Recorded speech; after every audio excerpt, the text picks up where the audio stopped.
لا نبي بعده وبعد.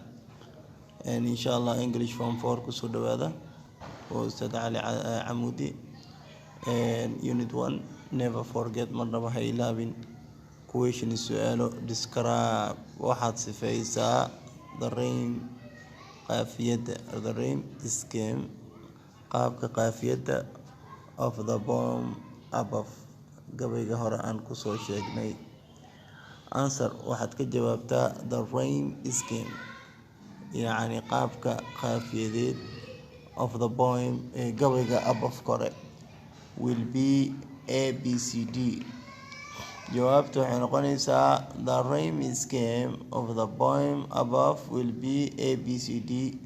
يعني قاب A B C D أيون قنيا ويا.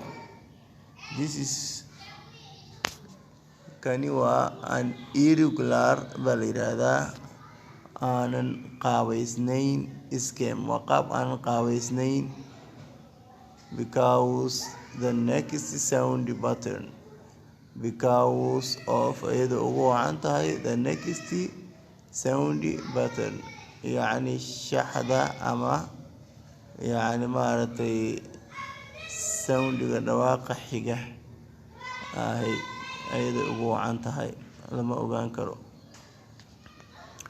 apart قاب كأ apart from frame identify واحد قيحذا two other sound patterns يعني شحكلة دواقي ذا مارتي وكدوين يا قيح evident in the poem قبل الحديث